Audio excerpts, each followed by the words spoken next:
Chris, Martin, thanks for joining me on here. Excited to get this going, excited to talk. Wanted to give you guys the opportunity to talk a little bit about anything that you guys have coming up, anything that we can look out for, just before we kick off and really dive into what a Dynasty startup looks like.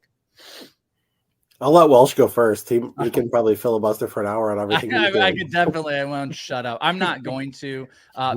What do I have going on? There's a lot. I recently am now over at Fantasy Pros, so churning out a lot of content over there. We actually, speaking of prospects, we just dropped a video podcast companion series of prospects you need for this year. I've done some prospect and Dynasty content.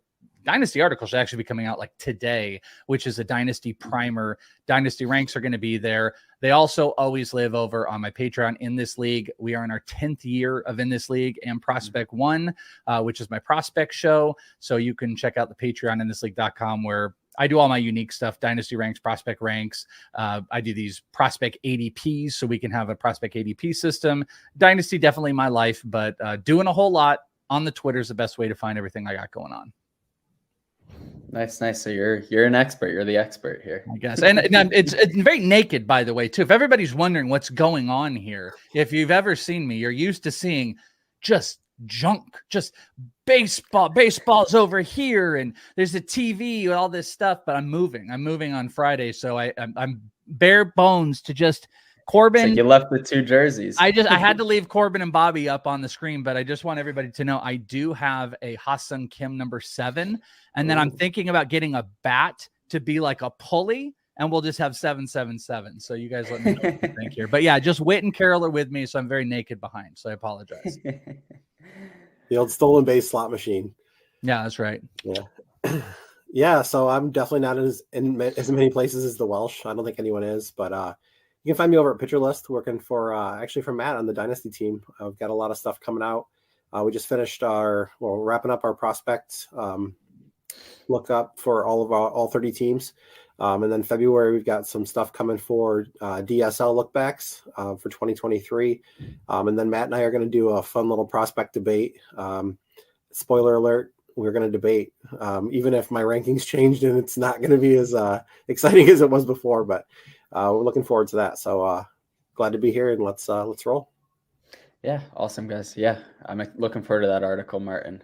For those of you curious, we're going to talk about 4 different prospects that one of us is pretty high on, the other one's pretty low on. We're going to kind of iron out all of our opinions on that. Tease, like who? Like tease, like what kind of prospect? I'm excited.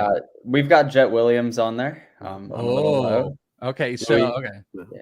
One more tease. AFL standout Jacob Marcy on there. Yep. Yeah. All right, stop there. Everybody's in. Jacob if you're in Jacob Marcy, I'm in. I'm gonna guess Martin's gonna be a Jacob Marcy fan. No. Whoa. Spoiler alert. All right. Don't spoil it. Don't spoil it. All right. Sorry. Go ahead. All right. No, that's all good. So looking forward to that. That should hopefully be out very beginning of February. All right. So this segment of PitchCon, we're going to be talking about a Dynasty startup, what that kind of looks like if you're drafting for the first time in a Dynasty league. We've all been there. We've all done that. What does that look like? It can be overwhelming. It can be challenging. Guys, what are some of your favorite parts about being in a Dynasty league? It's so unique. It's so different compared to any other league you're in. What draws you toward the Dynasty appeal? My appeal is always just the running an organization, basically, is the way I look at it. Only 30 guys can be a GM in the big leagues, and while I can't be one, or I'm not one at this point. Never know. You never know. But I like the imitation of being a real GM. I think it's fun to kind of do the cradle to grave with the prospects, even if it's an early grave for some of those. But I like that process, and I like the challenge of rebuilding too. You don't always get to start up dynasties, so if you hop in late and you're in a situation where you need to rebuild a little bit, I like the challenge of that, challenging my abilities, and yeah, so that's kind of my thoughts on Dynasty. So I hate rebuilding. I like dominating. I want to be a evil ruler for years and years that's hated, that people are trying to overtake. The rebuild, it's definitely a skill. And that, what I would say what's uniquely cool about dynasties is actually what we're kind of doing. There's so many different flavors. Like, of course, I want to say there's not flavors in baseball. You can change OBP to average, you can do roto, you can do head to head, you can do points, but you can do all of those in dynasties. And then there's just this other world that lives under it where you can watch personally, I have to play a dynasty that's got prospects because I love prospects. I like the hit early. It's actually the thing that made me love baseball, fantasy baseball particularly. I kind of like ruminated around in the early years, and then we started up this dynasty, and we had, in the very late rounds, this is how long ago it was. Like I got like Jose Reyes and David Wright, and they weren't anybody. And then in my minor league draft, I had taken like Anthony Rizzo when he was still, I think it was a Red Sox at the time, or Padre. No, it was a Padre. And then Paul Goldschmidt, so, and hitting on, no one knew who Javier Baez was. There's a gratification that is built in that. But then also just like being real about what I was saying before, there is something to constructing a team in a way that it is not a one-off. I didn't just do a really good job in my draft champions this year. This is a team that is built to win for years in and out. I mean, that there's something very gratifying about that. And that's what's cool about fantasy baseball. Fantasy football definitely has it as well. I just think there are legs that you can branch out to really expand the fun. That's something that consistently gets forgot about in fantasy, is having the fun. And you do basic, hey, I'm going to jump into it, do a friends league or jump into a Yahoo league. And then all of a sudden you learn like, oh, I can expand and doing like higher, more competitive leagues, and like NFBC. I can do dynasty leagues. I can try these different formats. I mean, there's just so many uniquely cool things that you can do. Dynasty, I think everybody should, once you've gotten your feet wet a little bit, everyone should jump into at least some form of a dynasty. I'm doing a gajillion different kinds as well. That's like my new venture, is not just doing the same type of dynasty. I have an expansive roster of different dynasties that I'm doing. Yeah, definitely. I feel like I really encourage everybody to do it, especially for those of you who follow a team that maybe they're not very good right now. That's when I first got into Dynasty. The Phillies were not good for a long stretch of that 2010 decade. And you kind of learn to dig deeper into what is in that farm system. You form an emotional connection to some of these players almost as they come up. Or if you don't want to root for anybody on your own team, you get to root for somebody that's coming up on the Dodgers or the Yankees or one of those teams that's really good or has been really good in the past. And so you get to see that come to fruition, kind of like what you were saying, Chris, where they start at the bottom and then they come to the top. There's nothing quite like that, in my opinion. So, yeah. And like everybody's got the other cool thing is, and you kind of learn this as you go, there are people out there that obviously like consume your work. They're going to be consuming your guys' work and stuff. And they're just kind of like, well, why do you like that guy? Because I like this guy. And like, I like, and it's an outlet for the people that, don't dive into maybe writing or podcasting. It's usually the birthplace of it all, where it's like, you get to take this, whatever your skill is, whether it's you've consumed podcasts, you just played fantasy, and then you can start, or you pay attention to minor league teams or whatever it is, you can then kind of put that into practice. You can start drafting these players and you're like, well, I'm actually hitting. I'm doing a good job. I'm really hitting on these guys left and right. And maybe it'll also spark something in you where it's like, I maybe want to do more with minor league stuff. This is something, I know it's silly, but I don't know, dynasties, their expanse into what you can really get into in fantasy baseball. I think it helps and improves across the board. Absolutely. I could not agree with that anymore. All right. So then getting to the main topic here, you're entering your first dynasty draft. You're not sure what to do. There's so many different strategies, so many different player options. You have the appeal of prospects coming up. You have the veteran names that we all know and love sitting at the top. How do you prioritize which one you're going to do?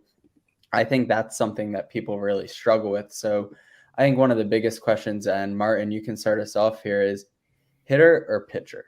When you're going into this, do you prioritize one over the other? Do you try and build a balance? Do you think it's easier to find hitting prospects, pitching prospects later? Some of that kind of thing. What's your strategy when you're entering a draft? Or do you have one? Or do you just let the draft come to you? Yeah, so for me, I like a mixture. I know it's kind of cliche to stay balanced, but I really try to stay as balanced as I can. There's the old adage, there's no such thing as a pitching prospect.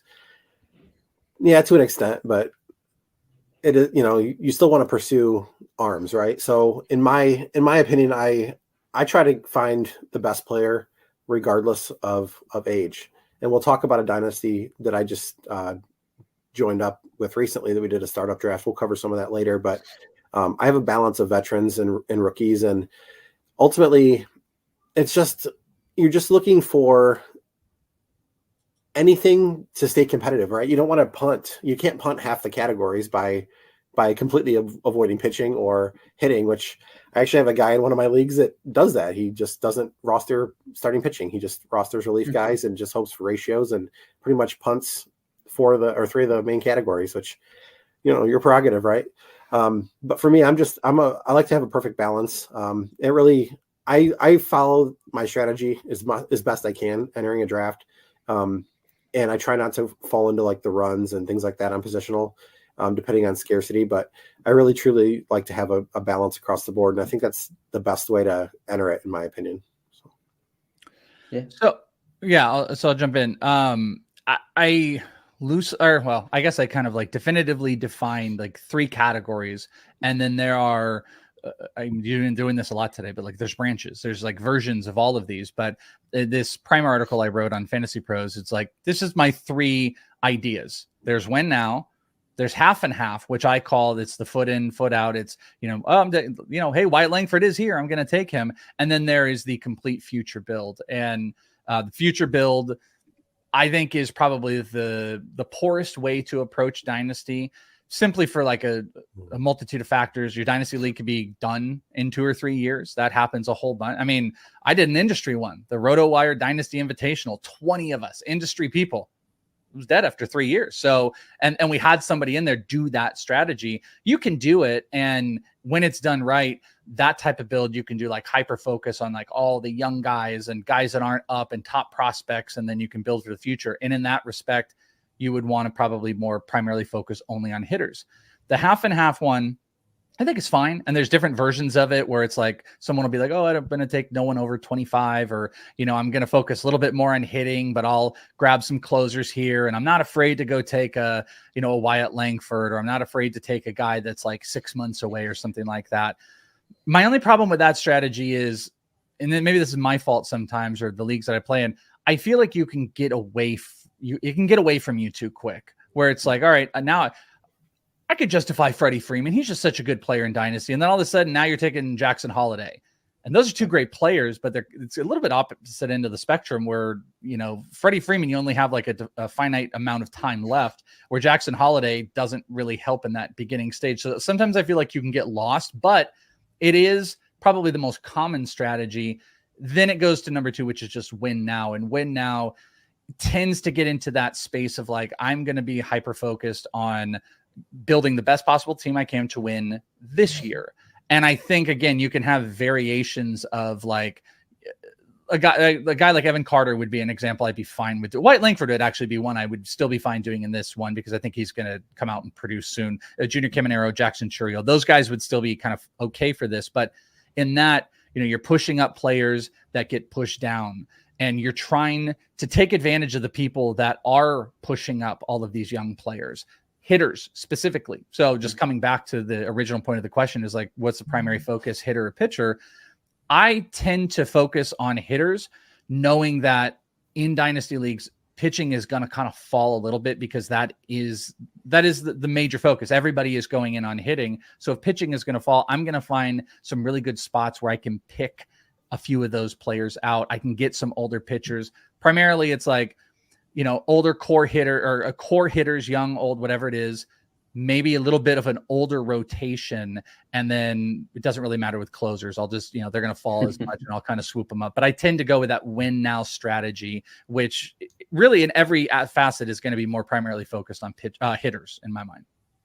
No, I think that's what I was going to say. I think that 1 foot in, 1 foot out strategy is one that, like you said, I see people take too often, and you end up with this weird balance where you're never out of it, or at least for the first couple of seasons. Maybe you can get it on track eventually. You're not out of it, but you're not really contending either. No. And that kind of puts you, I feel like, in a weird situation for the future, because you have some prospects come up, but then you have other veterans that are aging off of your team, and you are never really in a competing window. So that's actually, I think that's my least favorite strategy. I know you can deal with the league collapsing, but at least when I get into a dynasty startup, I like to go in with the mindset that this league's not gonna collapse. I would rather so you would rather go and you'd rather be like, screw it, I'm going to take Holiday. I'm going to take all these young guys. I'm going to play for 2 years from now. You'd rather do that than kind of like a little mixture of like, hey, I took Corey Seager and now I'm taking Jackson Churio. You would rather go on the young side. I would rather go on the young side. I mean, we can use a baseball example. I guess the Guardians are a team. They kind of feel like they 1 foot in, 1 foot out half the time. They're preparing for the future. They're never really going all in. I mean, you can look at football and you can say an 8-8 team. What does that get me in the long run? I'm not looking to finish fourth. There's no trophy for fourth place.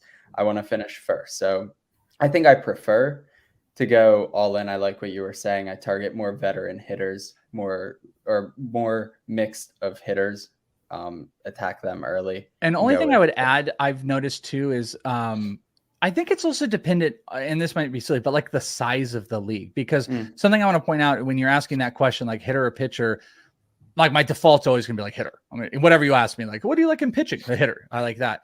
But I've noticed personally in the deeper leagues I play in a 24 team points keeper with Scott White. It's Scott White's league. And pitching is impossible in that league. Sure. But I also play in a 16 team dynasty where pitching is impossible. I acquired Spencer Strider like almost 2 years ago or a year and a half ago, and it cost me the moon.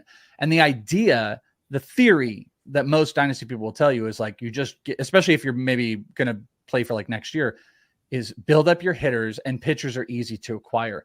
In deeper leagues, they're not. I don't find them to be that much easier to acquire, then especially if you add into points league. So I'm only backtracking this to say, if I'm in like a 12 team dynasty, I might toy around like Martin's talking about. If I feel I can get away with a thing or two, I might be like, you know what? I got to have this young guy, Jackson Churio. Why is Jackson Churio here in the 4th round? I'm just going to do it, even though I'm built for now. If I think I have an advantage in the player pool and I do anticipate older guys to start falling, then that might make me feel, okay, I can eat this early pick because I think this player is so talented, and I can replace that value just based on the player pool. So I didn't want to make it just a vacuum because I do prefer hitting over pitching, but there are instances where you should be prepared to overpay for pitching.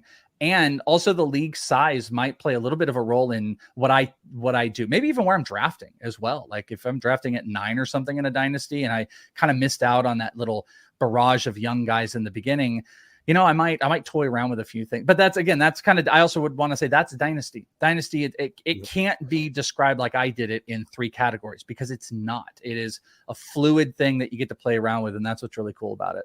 Yeah, and another thing too, if you're in a startup league, I mean, your intention really should be to win now. Everybody's kind of starting on a level playing field. Yeah. Essentially, I mean, it's not like you're entering a league that's been around for a while and you're picking up an orphan team where you're in a situation where you've got X amount of talent and, you know, and draft picks and things like that. If you're in a true startup, everyone's on the same playing field. So you really should try to compete at all times, regardless of your build. I mean, in a situation like this, where we're doing a startup this year, I'm fine with taking a Jackson Churio in the 3rd round, because the writing's on the wall. He's most likely going to break camp and he's going to start.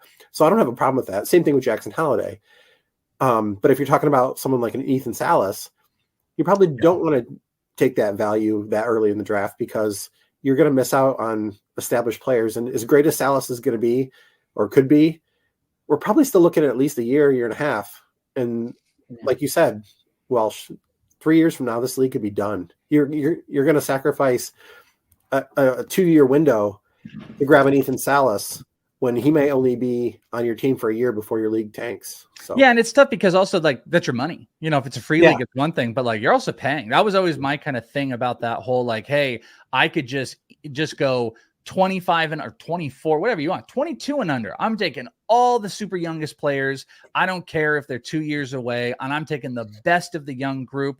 And in year 4 or whatever, I'm going to have this monster, but you're also going to have a pretty big financial deficit in what you've put into it. I mean, maybe that doesn't matter to a lot of people. You pay into a $20 league or something like that. It's all gravy, but that's the crazy thing. There are just so many factors. I would also point out, this is what can be overwhelming for a lot of people for Dynasty. And this keeps a lot of a lot of people are like, you know what? Just give me the year to year. I got enough to think about. I'm doing, 5 DCs and maybe I'm going to play a minute. I got enough to think about. I can't think about all this stuff. But that's why honing in the beginning, I say always come in with a strategy in Dynasty and attack it. Because worst case, everybody's trying to win now. And guess what? Welcome to your redraft. That's what you're doing. Best case, you got a couple teams that are picking those young guys because Dynasty ranks look weird.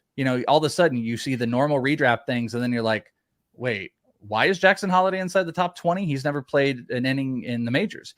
And then if you start having people start picking those players, then all of a sudden other talent's going to fall. And then the people that want to win now are going to have a few more players to pick from. So it can be overwhelming. Your job getting into Dynasty is like, don't make it overwhelming because it doesn't have to be. But we're talking through all these circles of where people are like, well, what the hell am I supposed to do? It's like, at the end of the day, just be like, hey, I want to win now. Go at it. There are a few little factors that might determine what you might want to be drafting, like league size and stuff like that. But most startups, especially when people are first getting into it, are probably 12, maybe 15 if you're doing like a roto or something.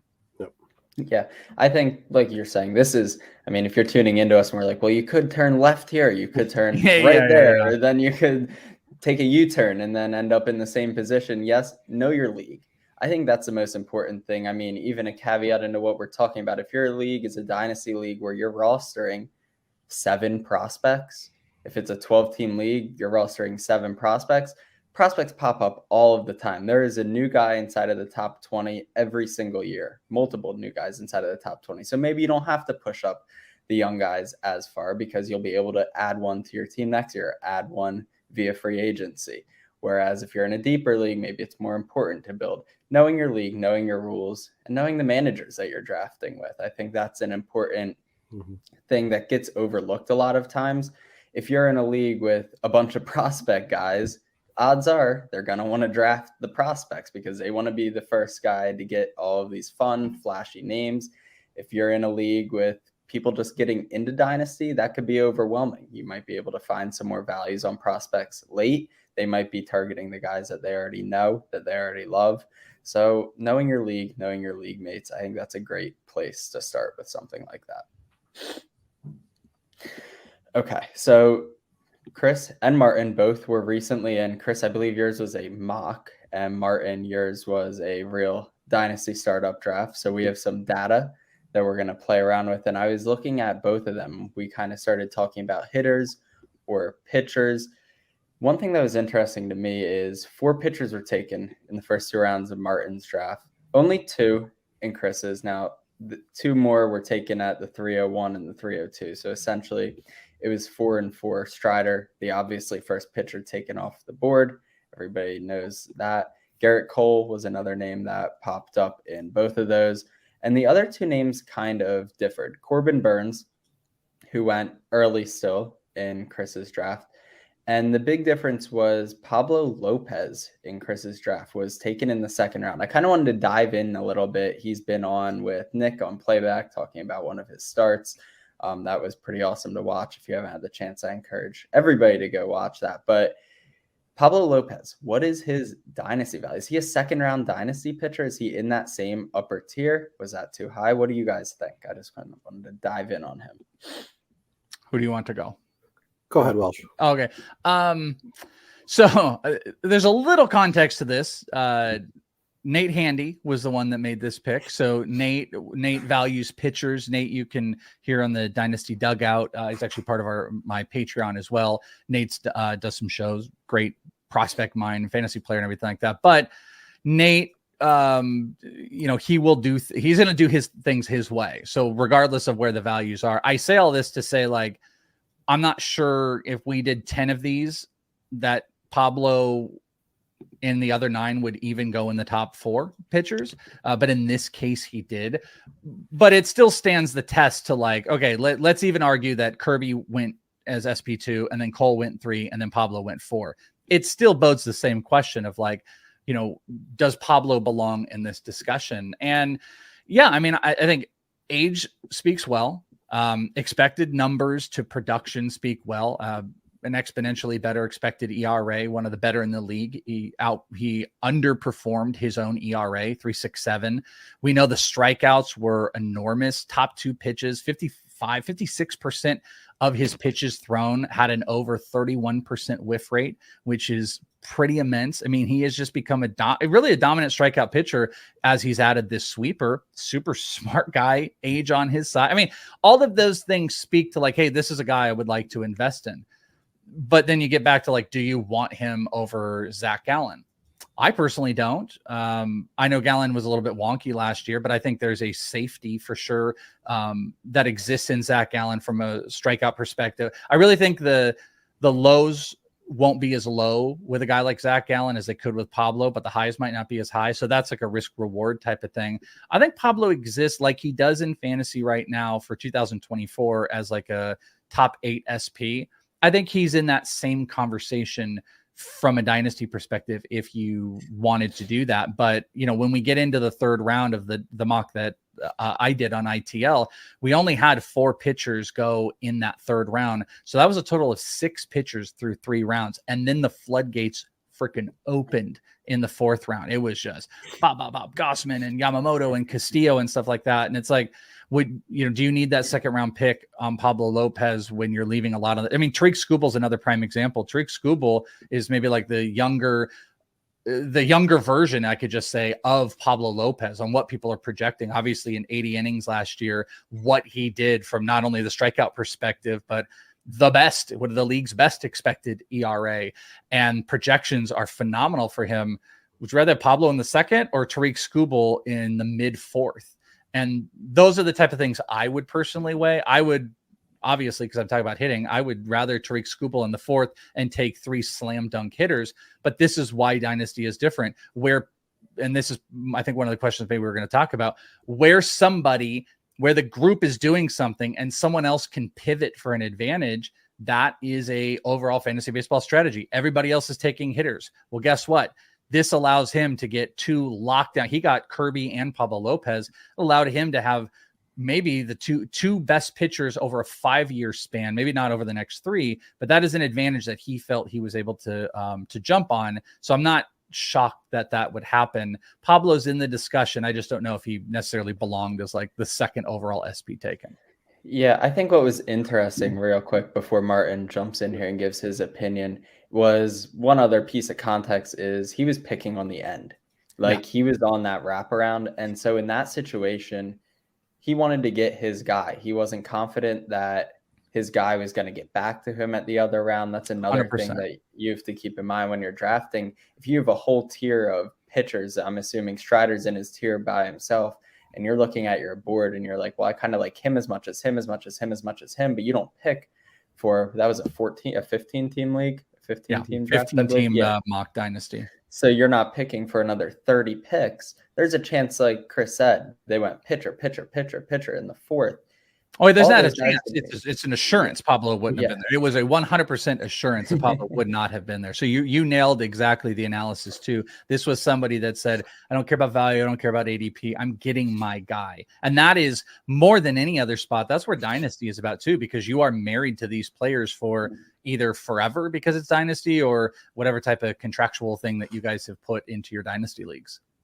Yeah, and you don't want to draft and look at a guy and say, oh, I really like him, pass him up for ADP, and then he hits, and then you're filled with all that regret. At worst, you drafted a guy you liked, and it didn't work out quite as well as you hoped. And you can still feel good about getting your guy, whereas you'd feel bad if you didn't get your guy and he was the best pitcher in baseball. Maritn, what's your opinion on Pablo Lopez?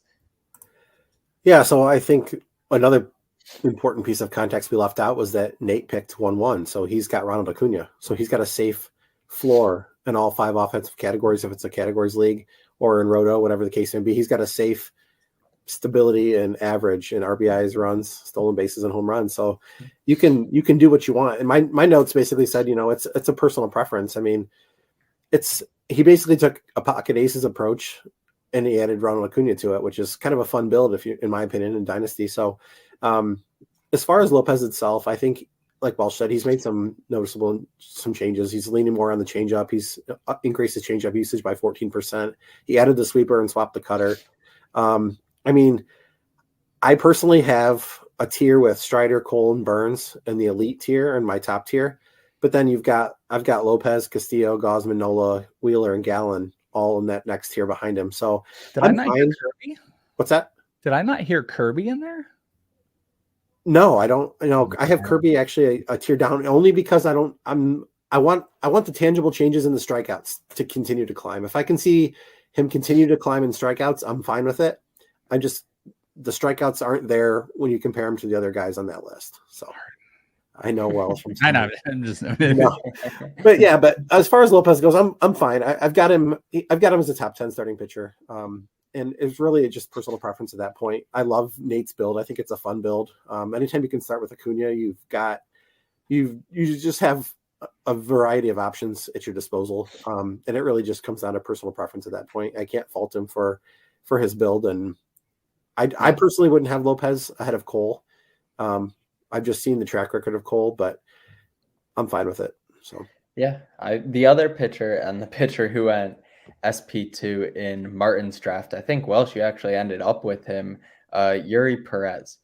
So that's the difference in Pablo Lopez is proven. We've seen him. He's got a major league track record. He posted his best year of his career last year. And Yuri Perez, the fun young kid who looks like he could be a superstar in Miami. Welsh, what was going through your head when you picked Yuri Perez there? Did you like the value? Oh, like woohoo! Like there was definitely woohoo that was going on. So on that one, again, we're just referencing my ITL mock. I went 3 hitters. I actually did the build that Maritn was talking about, the I call the half and half one, but I towed this line that I mentioned of like everything I was doing was trying to be competitive for this year, but is hyper focused into year 2 because there really are. There's like this year. You can build for next year. And then the future builds theoretically could be 2 years, but those things could go 5 years and you can never get it right. So this one I did was kind of like, I'm going to be a monster the following year, but I'll still be competitive. So I took Kyle Tucker. I had the 10th pick. I took Kyle Tucker. Then I took Corey Seager. And then I took Junior Caminero. And then I went back-to-back pitcher, mentioning what I said before. I personally find anything over 12 in Dynasty pitching is just tougher than people say. And I went with young pitchers, 2 young pitchers that I will have forever that I think can be aces, in Yuri Perez and Bobby Miller. So I went back to back. So if Yuri Perez went 2 in your dynasty, I'm, singing home in the 4th round with Yuri Perez and 5th round with Bobby Miller. I think both have absolute ace potential. Big strikeout numbers. I think the walks are going to get even more under control with Yuri Perez. I'm kind of throwing Bobby Miller into this as well because I think Bobby Miller, I'm actually a little bit more interested in Bobby Miller this year in fantasy than I am Yuri. And I think Yuri could overpass him long term. But, the stuff plus numbers on Bobby Miller were phenomenal. He absolutely controlled the walks this year. He's got an electric fastball. And we know, a changeup slider fastball combo from Yuri is going to get Sandy Alcantara so I put myself in this position where I now kind of like what Nate did. Nate just got bigger versions of him. He took Pablo and Kirby in the 2nd and 3rd round. Well, I've got, I think, a version of that in the 4th and 5th round that is just less proven in Yuri Perez and Bobby Miller, but it might hurt me in this year 1. So that's why it's like everything I did was, let's see if I can be competitive this year, but boy, am I in a good spot for next year. And Yuri is a prime target. He's actually probably one of my biggest on my dynasty rank risers. That isn't a prospect because there's a few of those young guys that jump up. But I really do think Yuri can be a top 8 SP within the next 2 years. And I think Bobby Miller can probably feasibly be top 10, somewhere between top 10, top 12. So that was why I was comfortable spending 2 picks in my first 5 in a dynasty on pitchers. Do you think SP2 is too early for Yuri Perez? Yeah. If I don't toy around with it, yeah, I think if I'm taking a 2nd round pitcher, I don't want to live in theory. I want to live in now. I want Kirby. That's why I was joking about Kirby. I think Kirby is completely safe. He doesn't walk. He is a maintenance player of ERA, innings, and WHIP. What does he have to improve? Everyone keeps talking about strikeouts. I think we can get there. Where Pablo Lopez, everybody's screaming at Pablo Lopez now, and he just improved his strikeout rate. Lots of guys are improving his strikeout rate. Judge Kirby, one of the smartest pitchers I've ever been around. I spent a lot of time at Mariners camp. Logan Gilbert and him they're they're built differently. And I think George Kirby is the type of guy that can add to it. So if I'm building a second round SP, it has to be really, really safe. I want it to be a young guy that I think I've got a 5-year window in. And I don't want to live in that theory land. Like I said, even though I took Yuri in the 4th round, I mitigated a little bit. I mitigated the risk that is involved in it. So yeah, like that's too rich for my blood. But to each his own, like if maybe the next couple picks that person took Yuri in the second, like were awesome. And maybe it all just kind of evens out. So sometimes the rounds don't matter, but yeah, in a nutshell, it's a little too high for me. I think it's important to note too that Welsh's 3rd pitcher in that was actually Joe Musgrove in the 10th round, which I personally think that's a great value on Musgrove. Musgrove's a very reliable starter. Yeah, he had a little injury problem last year, but he's very solid and consistent across the board. And in the 10th round to get him to pair with your 2 young studs, that's a good build. He's actually my 4th. I took Jesus Luzardo in like I'm sorry, 7th or 8th round. So even better. So praise me more. Yeah, right. All right. Well, then we can keep comparing these 2 drafts a little bit. I wanted to shift over. We talked a little bit about prospects. We've mentioned Jackson Holliday a few times on this episode or on the show already. Jackson Chourio, both of those guys have come up. Wyatt Langford. So looking at where they went in each of the drafts, Jackson Holliday went 36th in Maritn's and 17th in Chris's draft. So that's the 2nd round. Who was he sandwiched between? Ozzie Albies and Gunnar Henderson. So Jackson Holliday, a lot of praise there. That's pretty early. That's where if I'm taking a early second round Jackson Holliday, at that point, my draft starts to enter something like what you talked about, Chris. I'm looking at year 2 or year 3 or something like that, because losing that 2nd round proven major league veteran, I mean, you can get Gunnar Henderson 1 pick after him. That feels like Bryce Harper, Matt Olson, Luis Roberts, like way later. Yeah, but that's also why, like, as soon as anyone listening, as soon as you think you know what's going on in a dynasty, you don't. You have no idea. It's the Wild West. You're just sitting along and you're like, yep, this is normal. This is normal. Then you're like, whoa, like, what the hell? Jackson Chourio just went 10 overall. That's what happens because people want that investment. I mean, what people are reading into these players is like a Jackson Chourio is a Ronald Acuna light. And if he becomes Ronald Acuna, then my only problem with that is like, okay, well, he has to become Ronald Acuna when you take him 10. Yeah. I'm not saying anyone is taking him 10, but if you take him 10, like, boy, he needs to become that. So I kind of fight this, like, taking players and squeezing the equity completely out of them. It kind of just doesn't feel great to me. So you don't usually, even though, I mean, you said earlier, like if you're in a league with a prospect person, they're going to draft prospects. Not me. That doesn't really happen with me. I guess I did do it with Caminero in the 3rd, but that I thought was a value. I tend to I definitely stray away from prospects in redraft leagues, and in Dynasty, I don't want to overpay. I want them at my value unless I think there's something special about it, because you did mention this before. There's always an element of replenishment, and I can like replenish. Now, I do think Jackson Holliday specifically is a very unique and special talent. I think he's the type of guy that we could be talking about in the 1st round next year. Like that's how good the skills are. The 400 plus OBP guy, high contact. The only questions again are about power, but that is something that is going to mature as he continues to barrel the ball. He's gonna start stepping into homers, and I think he has a chance to be a better bat to ball skilled Bobby Witt Jr. And we know where that's gone. So it's like, I think his probability of being a 1st rounder is immensely high. Chourio is as well. It's still looming in my head, like his bad strikeouts from 2 years ago, and he made a big jump. But I mean, from like a counting stat standpoint, like those guys both have unique skill sets where you could draft them at a point that makes us all squeamish and then still know that there's a little bit of room, but you really do fight this, like, because you were just like shocked. You're like, Jackson Holliday 17. It's like, yeah, that's what happens in these leagues. This is what people are doing. It's a true gamble. It's like sitting at a blackjack table of fantasy baseball.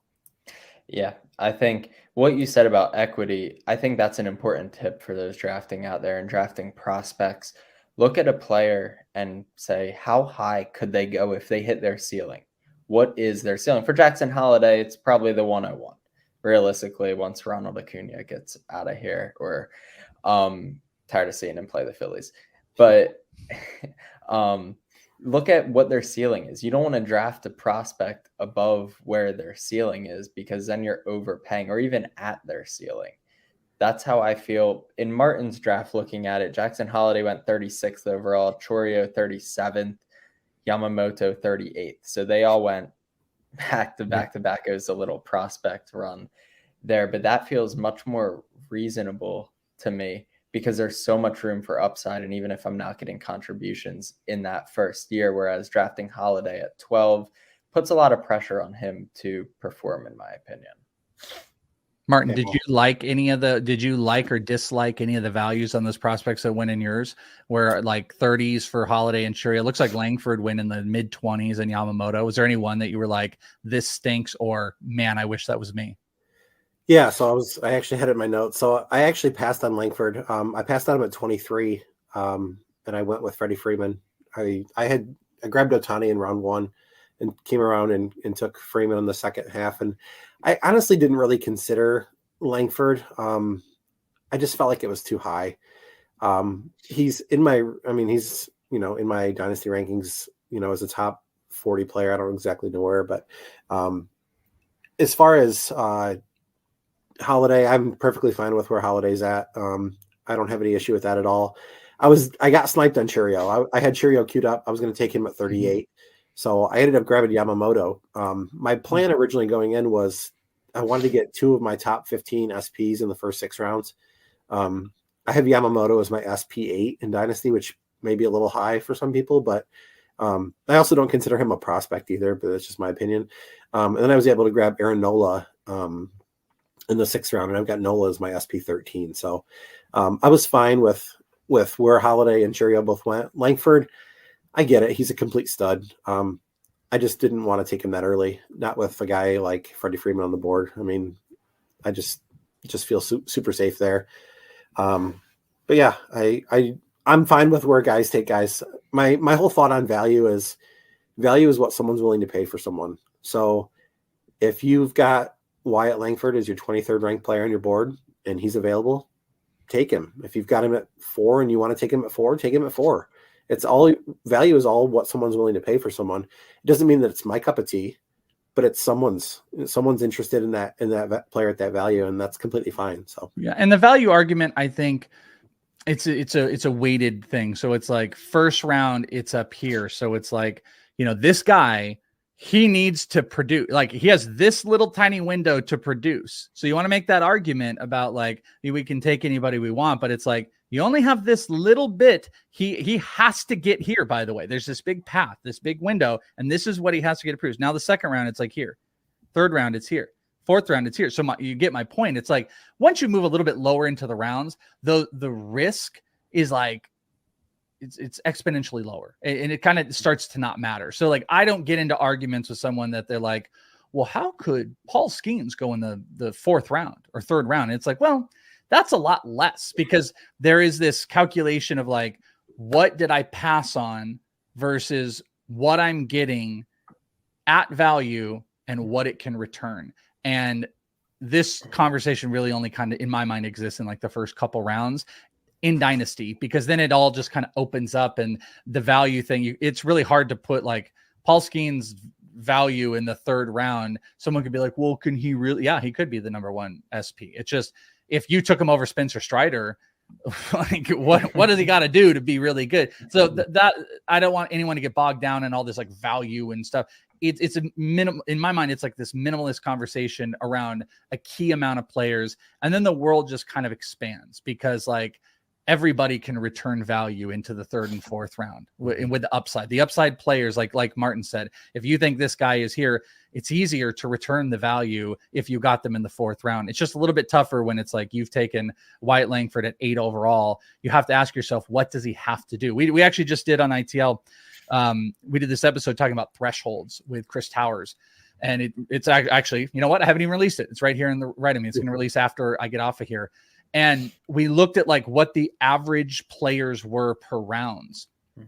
And the first round average, I'm going to see if I can pull it up here real quick, when we were doing this was crazy of what you need in return of a specific player. So here was the top 50, and this is just for perspective. This is what the top 15 hitters did via Yahoo's algorithm last year when we average all their stats together. So this is what a top 15 player looks like. They had a 291 batting average, 34 homers, 112 runs, 133 RBIs, and 25 stolen bases. So those players, that player that you take at 8 overall and you're passing on these other hitters, I would say you ask yourself, is that player within reach of some version of those categories, or 4 of the 5 of those categories? And if the answer is yes, okay, cool. Then how much am I leaving on the table? If the answer is like, well, no, I mean, to be fair, you could maybe say like Jackson Holiday might be one that's a little further away from that, except I think homers are the only one that's in question. So again, it's kind of a goofy thing I'm mentioning, but that is what the threshold of what last year's first round players look like. So just understand what you're getting yourself into and what you're passing up for the longevity of your dynasty team. Yeah. And if you're a new dynasty player or just looking for advice and returns on first year player, or not first year players, but first round players, and how often those values are met, check out the baseball forecaster that just got released. They've got a really nice breakdown of over the last, I think, 10 or 12 years of first round picks and how many players actually return first round value on that. So shout out to the baseball forecaster team, Brett and Ray, Ryan Bloomfield. They did a great job putting that together. So go ahead and grab that and take a look at that. Look at those values. Yeah, absolutely. All right. So we've kind of bogged everybody down with how to find value, pay attention to your league. Let's get a little bit to part of what makes Dynasty so fun and why we all really like it, the prospects. We love to find prospects. So Maritn, I'll start with you. What's one prospect? We're each going to name 3 guys, 3 little bit deeper guys. We're not going to name Jackson Holiday. We all think Jackson Holiday is very good at baseball. 3 deeper guys that you have on your radar that people should be targeting deep in their Dynasty leagues, prospects. Yeah, one of the guys I actually wanted to put on there, I decided not to, and Welsh ended up putting him on there, so that makes me feel really, really good about myself. So I've got Emmanuel Tejeda from the Yankees. I really like the hit tool and the approach. He's walked more than he struck out his first year in the DSL. Basically repeated it at Complex Ball this year. I'm not really sure where the power ends up with him, but I think he's going to end up hitting for a high average, and he's definitely going to be impactful on the base path. So he's one guy I've got. Do you want me to go through all 3 or just one for now?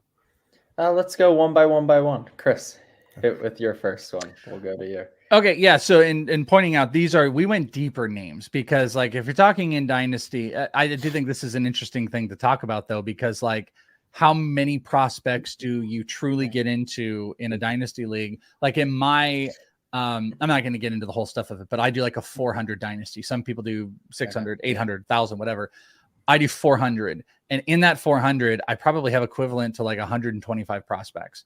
So that's that world. These prospects that we're talking about, I don't think live in that world, but they live in a deeper space where you might want to start paying attention to some of these guys. And that's just because I'm not going to mention like if we were, I would be like, I love Colt Emerson and I love I like Jacob Marcy and Drew Gilbert and stuff like that. But these are that's 2 for Marcy, Maritn. That's 2. Yeah, I love I'm a big Jacob Marcy guy. But let's see, who did I put on here? Oh yeah, so number 1. I haven't shut up about him since I've seen him in person, but Cooper Pratt, I really, really love. And I think when we're talking about, undervalued, I don't know how much people pay attention to any of this, but he's a first-year player guy. He was drafted by the Brewers. Brewers had a killer draft this year.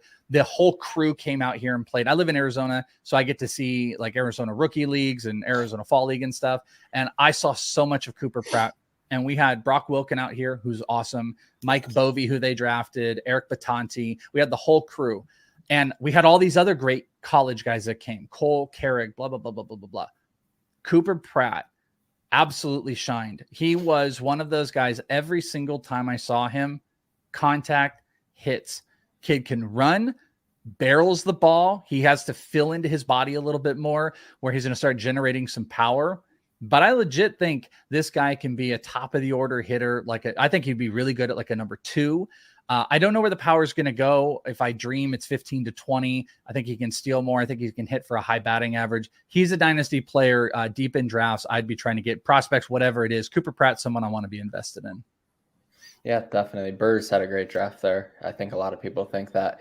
I will go for my first pick. He's a little bit more well-known. He's a former first-round pick by the Cincinnati Reds back in 2021.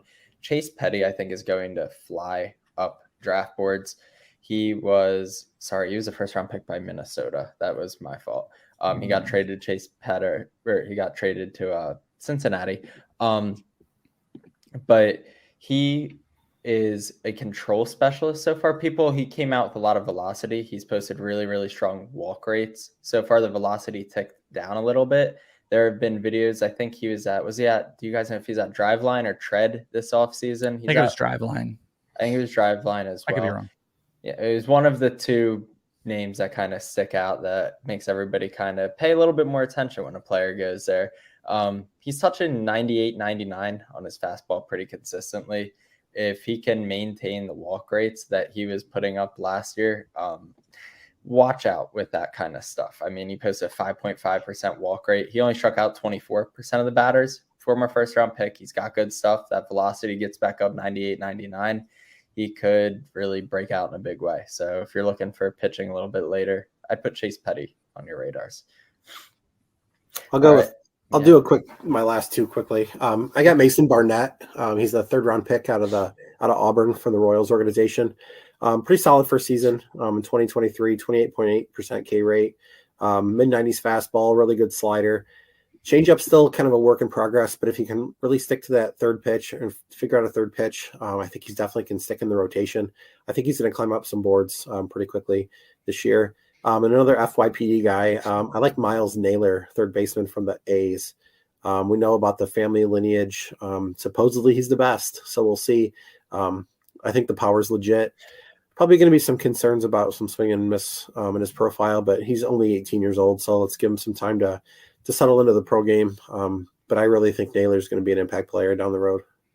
Yeah, the last two I'll throw out here again, these are probably like post 500 in Dynasty overall. But, if you've got mixtures of like your own prospect drafts or first year player, you can get in on this. This is one more first year player guy I really like is Ty Floyd, who got drafted by Cincinnati. And I got to talk to him a little bit on the backfields. He never ended up doing anything, but him and Rhett Lauder. I love Rhett Lauder, by the way. I'm a big Rhett Lauder guy. He's someone I'd be invested in. He is in the Dynasty, like top 300. He'd be someone I'd look at. But, power fastball, good slider. I think, that team in general, give him maybe a little bit of credit. Maybe it was some of the stuff that Bodie implemented with the Reds and whatever. But, we've seen like Lodolo's off-speed stuff, slider, great. We saw the uptick in usage for Hunter Brown. So I don't know. There's like something where I look at someone with a good slider and I say, if we can continue to improve that makes me feel good. He's also got a good changeup, good command. And there was a college bat who went up against him that I got word from that said Ty Floyd was even maybe a little bit more dangerous than Skeens. And, so that's something that sat in the back of my mind. So I think Ty Floyd is someone that's being really underrated, and someone from the AFL, it just was on top of my mind. There's actually a couple guys, but Eric Brown, I didn't know if that was the guy that you were going to mention as somebody. So it was Ty Floyd. It was Floyd. But Eric Brown was just, he absolutely dominated out here in the AFL, really kicked it into a different gear. I talked to him a couple times, didn't even know, I guess him and Victor Scott, who was like the shining star of the AFL, they're best friends. And Brown looked like he was on another world of locked in as far as where his power and his bat was going. And this is a kid that stole 39 bases in under 300 at bats last year. He also had 6 homers. Add in a few more homers and stolen bases in the AFL, I think it was closer to like 10 and 50. So if that bat keeps progressing, super hard worker, I think Eric Brown, someone's going to start shooting up boards. So again, if you're looking for deep in Dynasty, these are all players that are, they're probably every single one of them is at minimum a year away. But, guys like Ty Floyd and Eric Brown could be coming sooner rather than later. Brown was very impressive defensively in the AFL as well. So yeah, and that's something that's going to keep you on the field too as the bat progresses. And he's a monster stolen base guy. Yep. Yeah, for sure. All right. I'll quick throw out my last two before Nick comes in here and kicks us off at 6 o'clock. It's okay, Nick. You can just wait, Nick. We'll be all right with you. Adam Mazur, pitcher from the I'm sorry, I gotta go. Just I know. Adam Mazur, pitcher, San Diego Padres. Everybody knows about Robbie Snelling. Mazur is a guy I'm really in on. He was their second round pick from 2022. People thought he had some relief risk in his profile. The velocity wasn't sticking as much. It's sticking now. The strikeouts really ticked up after he got promoted to AA last year. he is just somebody that has the wipeout slider. Padres need starting pitching. He could be up in 2023. I think he could be a big riser as he continues to move through the system. And a little bit deeper, Henry Bolt, if you're chasing upside, Oakland A's, very toolsy, very athletic. He's had an issue with strikeouts. That strikeout rate came down from, I think it was like August 5th forward. He's only striking out about 24% of the time, which is a lot better than his 30% season mark. Ton of power, ton of speed. So if you're looking for some upside late, that is one guy I would like to target and is flying up my boards. So that's 9. I can do math. 9 guys that you guys should be targeting in your dynasty leagues, and hitting on prospects that deep are fun. It's exciting to be like, I called my shot. I said he was going to blow up, and he did, and gives you a little bit of bragging rights too. Love it. By the way, and shout out to Maritn, by the way. Maritn, you want to lean back there for a second again? Forgot I met Maritn. Maritn was wearing that at first pitch, and it came out, and I didn't even like pay attention to it. And I was like, this is a Prospect One shirt in the wild. I love it. So shout out to you again, Maritn. Yeah, and I'll do a quick shout out to my Australian friends in my Dynasty League because they really wanted me to try to pronounce their team name. So the Gundawindi Cricket Club, shout out to my Australian friends. They're going to donate to the cause today. So that's awesome. Yeah. That's awesome. Well, I am hearing we have some 5 more minutes of filibuster. Maritn, who is your favorite prospect? Who is your favorite right now if you got to pick one? High level prospect, Brock Wilken. I'm really obsessed with Brock Wilken right now. I just feel like there's just so much. I just feel like there's a lot of Austin Riley there. I hate to do comps, but I just feel like there's a lot of Austin Riley, a lot of big power. So I'm really excited about Wilken. And then a guy that's kind of sneaking up to the DSL ranks. I'm really into Yoelan Cespedes, shortstop for the Red Sox organization. I think he's a fun player, and I think he's going to really rocket up some boards as well. So. You know what we should have done? I thought you were about to do. We should have just done the game, name a prospect. I thought you were going to just like name any prospect. I'm going to start, guys. I'm going to start. Dallas McPherson. Matt, go. I don't. Cole Young. Cole Young, because I was going to say Cole Young. No, I got to go old ones. Old ones. Maritn, go. Is Sonny DeCharia's old? He's 28. Yeah. Oh, yeah. I was like, I'm like going really old. I'm thinking. Okay, we'll go back. Yeah. Yeah, Luis Torrero. He was a Why haven't you mentioned Nick Pollock yet? Come on. Ed Anderson from the Tigers. I don't understand. Why am I not on the ancient prospect list? You know what we didn't mention today, Nick? We had the unicorn Cole Reagans on our agenda. We just didn't get to him. Oh my God. Unbelievable. I got to mention him in every panel.